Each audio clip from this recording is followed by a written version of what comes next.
Paul McKinnon here, Anglophone School District North, current phys ed lead with outdoor ed focus. Today we're going to be showcasing the bow drill, frictionless or friction fire. I have a challenge. I'm going to try to utilize this slightly longer spindle. You want to have it so when you do spin your spindle onto your bow, it should want to release. Not just by simply falling out of it, it should have some pressure on it. So I think the pressure is decent here. One quick tip, if you find your pressure's gone down somewhat, you can grip the base of the string as you're drilling to increase the pressure on the spindle. Today we're going with a brand new bearing block, and I've taken the liberty of starting to notch it out. So you basically want something that has enough shoulder that it will be able to keep the spindle in place and not kick out under pressure.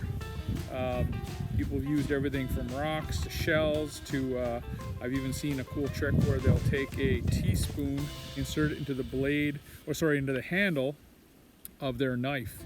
That way they always have a reliable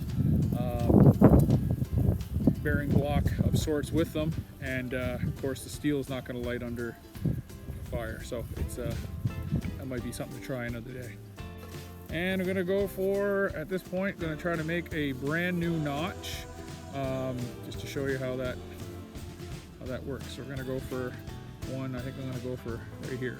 I want to be about 1/4 inch away from the outer edge to allow me room to be able to carve a notch, and I'm going to want my notch to be a V, an upside down V, and a little bit wider on the bottom. And I want the notch to be able to reach about a third of the way into the pilot hole I produce.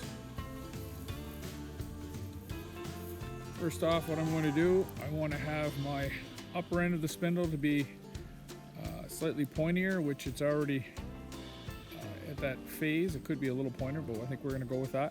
And what I am doing is taking some material off the bottom of the spindle so that I achieve a flatter notch, and thus increasing the friction because it's a larger surface area that's spinning. Go ahead and shape that up. Now I'm going to find my spot on the board so I can begin to start removing material to create the start of a pilot hole, which I will then drill using the bow drill prior to getting the notch in place. With my blade, I've made small little indented holes, as you can see, about 1/4 inch or so outside of the edge of the board, just following around the inside the spindle where it rolled upward, and I'm using that as a guide to start removing material. As you can see, I'm starting to get a amount of material removed. Keep going. So, enjoying a beautiful day down here, carving out my pilot hole. You can see it coming along quite bright here in the sun. But I've got a decent divot, but I want the drill to do much of the work. So before I decide to do a notch, I need to drill in a bit, but very important when I go to do my notch that I leave enough shoulder to be able to hold the drill in place. If I recollect, that may have been a bit of an issue with this hole that someone had attempted. So for now, I'm going to try to achieve my pilot hole. I am left-handed, so this will be a left-hand setup. My right foot is going to be placed on the hearth board.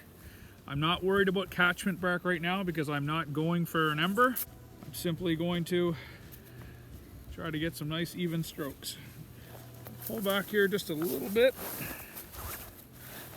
I don't want to put the end of the bow through the screen of my iPad. very important. One tip I picked up is that you want to line up your back knee behind your front heel, because it's going to help you line up. And for balance, some instructors apparently have even fastened the forearm of their students to their front of their leg. So I'm going to give this a whirl. I can already feel the length of this spindle might be a little bit challenging in terms of my regular positioning. But I'm going to go for, see if we can get some smoke here to get the pilot hole started.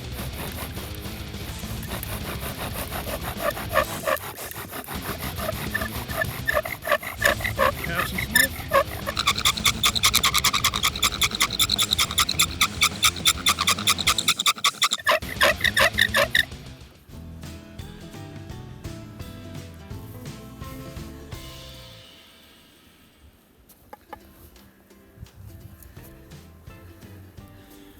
Here I have some dust forming on, see it blowing around a little bit here in the wind.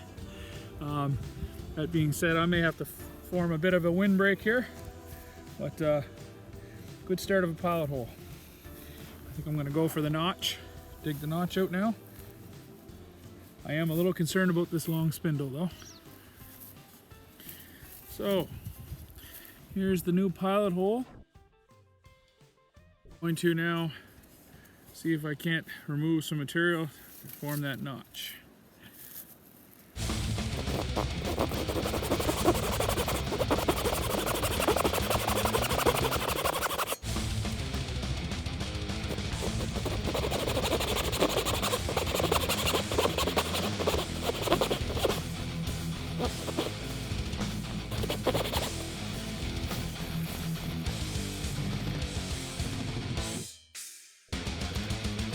Slices.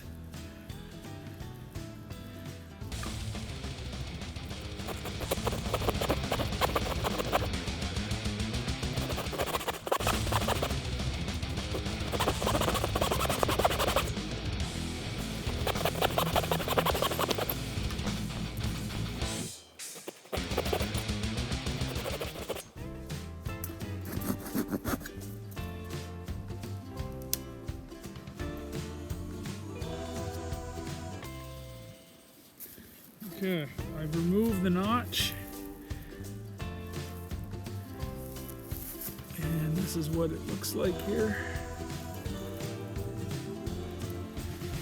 On the bottom you can see that it is wider at the base, and I've only entered the circle, not right to the very center.